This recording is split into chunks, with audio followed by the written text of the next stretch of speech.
दोस्तों, क्या औरंगजेब की कब्र हटाने के लिए नीतीश और नायडू बीजेपी के मंत्री या फिर विश्व हिंदू परिषद या हिंदू संगठनों के साथ जाएंगे?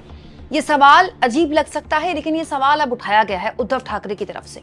दोस्तों, औरंगजेब को लेकर नागपुर में जो हिंसा भड़की, उस हिंसा के पीछे सबकी अपनी अपनी थ्योरी है।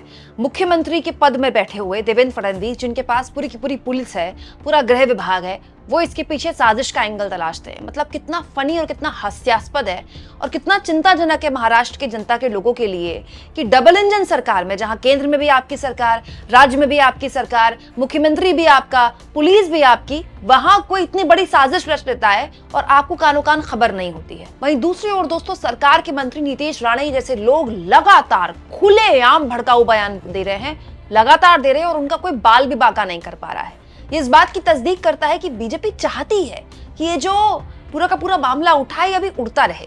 लेकिन इसका अंत क्या है दोस्तों?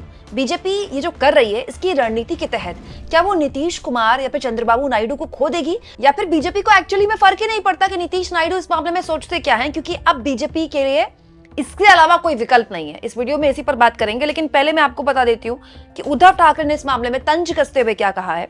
दोस्तों, शिवसेना यूबीटी चीफ उद्धव ठाकरे ने तंज कसते हुए कहा है इस मामले में, भाजपा सरकार 300 साल पुरानी औरंगजेब की कब्र हटाना चाहती है तो जरूर हटाइए, लेकिन उस समारोह में अपने दो साथी बिहार के मुख्यमंत्री नीतीश कुमार और आंध्र प्रदेश के मुख्यमंत्री चंद्रबाबू नायडू को जरूर बुला ले। दोस्तों, उद्धव ठाकरे को पता था कि वो ये क्यों कह रहे हैं और किस लिए कह रहे हैं। उद्धव ठाकरे इसलिए कह रहे हैं क्योंकि उद्धव ठाकरे भी जानते हैं और आप और मैं भी जानते हैं कि नीतीश कुमार और चंद्रबाबू नायडू के पास एक वोट बैंक है जिसको मुस्लिम वोट बैंक कहा जाता है। दोस्तों, चंद्रबाबू नायडू को तो मिलता रहा है मुस्लिम वोट बैंक, या फिर कह लीजिए मुसलमानों का वोट।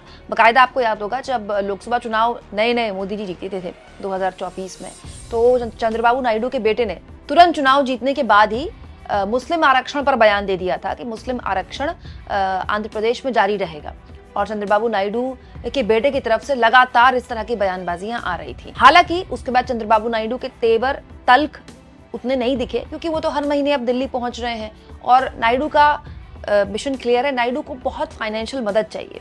आंध्र प्रदेश में जो उन्होंने वादे किए हैं, अगर उनको जमीन पर उतारने हैं और नई राजधानी बनानी है, तो वो केंद्र की मदद के बिना नहीं हो सकता। इसीलिए आप देखिए, कोई भी बजट होता है तो उसमें आंध्र प्रदेश को पिटारा खोल कर दिया जाता है। वहीं दूसरी ओर दोस्तों, नीतीश कुमार के लिए ये इम्तिहान का वक्त है, क्योंकि नीतीश कुमार भी जानते हैं कि इस साल वहां विधानसभा चुनाव है। विधानसभा चुनाव से पहले देखिए, आप नीतीश कुमार ने तेवर दिखाने भी शुरू कर दिए हैं, जहां पर उत्तर प्रदेश के मुख्यमंत्री योगी आदित्यनाथ ने उर्दू भाषा को कठमुल्लाओं की भाषा बता दिया विधानसभा में। वहीं नीतीश कुमार ने उर्दू भाषा सिखाने पर बल देना शुरू कर दिया।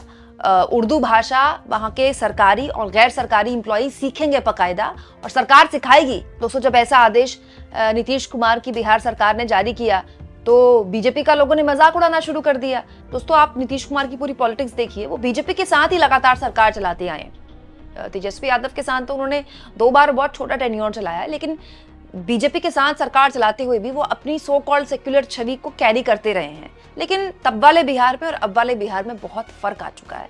उद्धव ठाकरे ये बात बोल रहे हैं क्योंकि उद्धव ठाकरे खुद भी महाराष्ट्र की राजनीति में बहुत किनारे हो चुके हैं, और जिस हिंदुत्व की पूरी विचारधारा उद्धव ठाकरे की पार्टी उठाती थी, वो पूरा का पूरा हिंदुत्व की विचारधारा बीजेपी हाईजैक कर चुकी है। लेकिन सच्चाई ये है दोस्तों कि ये जो औरंगजेब की कब्र को लेकर बिल्कुल बेमतलब का बवाल हुआ है, ये भी थमने वाला नहीं है, क्योंकि अगले हफ्ते तो असली बवाल शुरू होगा, जब अगले हफ्ते लोकसभा में लाया जाएगा वक्फ संशोधन बिल।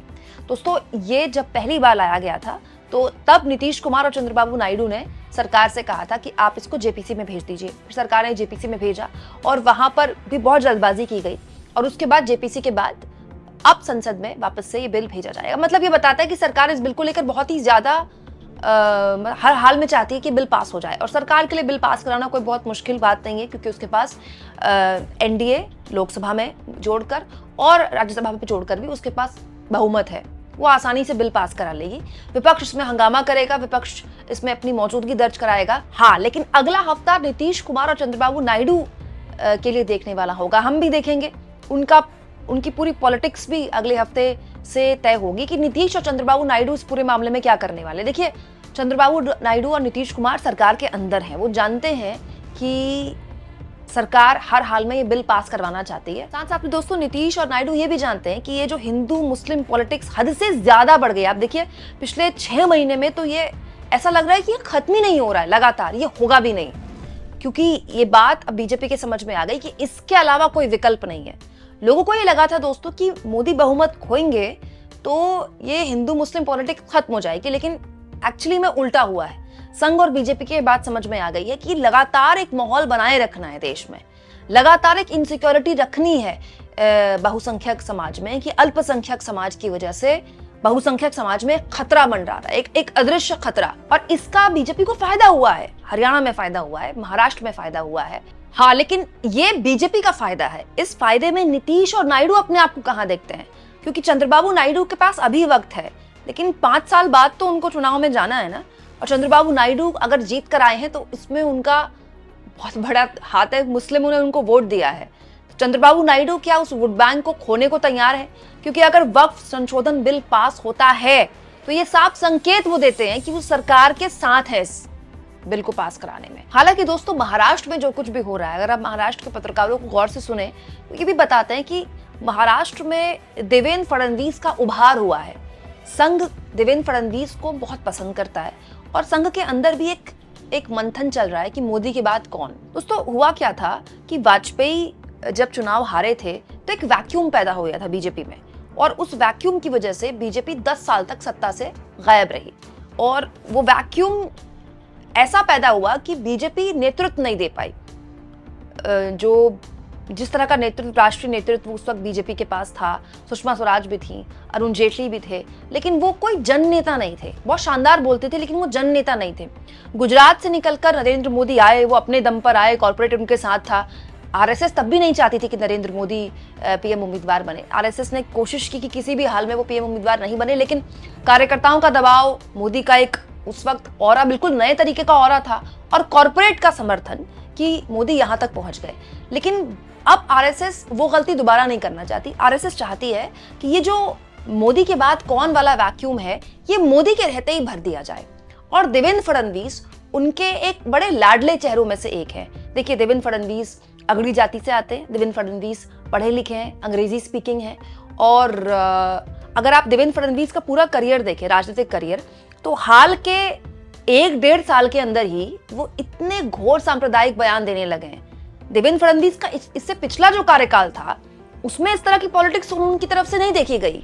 उनकी पॉलिटिक्स और नितिन गडकरी की पॉलिटिक्स लगभग सेम रहती थी, लेकिन अब उन्होंने नितिन गडकरी से अपने आप को अलग कर लिया है। हालांकि ये भी संयोग है कि दोनों नागपुर से आते हैं, नितिन गडकरी भी नागपुर से सांसद हैं, और नागपुर में जहां ये दंगा हुआ वो विधानसभा क्षेत्र भी है देवेंद्र फडणवीस का। लेकिन देवेंद्र फडणवीस ये समझ गए हैं कि आने वाली जो भविष्य की पॉलिटिक्स है उसमें आपको हिंदू हृदय सम्राट बने बिना आपका काम नहीं चलेगा, क्योंकि आपको कंपटीशन किससे करना है? आपको कंपटीशन योगी आदित्यनाथ से करना है।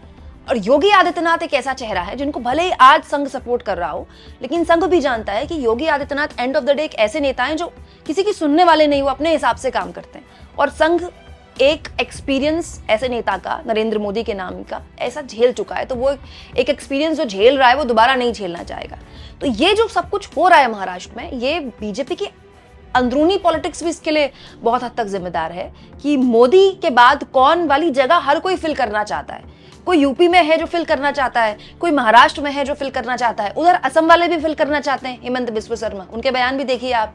तो इस पॉलिटिक्स में अभी आपको कई और बीजेपी के नई पौध दिखाई देगी, क्योंकि ये एक तरीका है बीजेपी में मोदी के बाद कौन के नामों को भरने वाला। लेकिन बड़ा सवाल यह है दोस्तों कि इस पूरे झंझट ने देश में जो घोर सांप्रदायिक माहौल क्रिएट किया है और एक अजीब तरह की उलझन पैदा की है, इसका कोई अंत फिलहाल होता दिख नहीं रहा है। आपको क्या लगता है दोस्तों?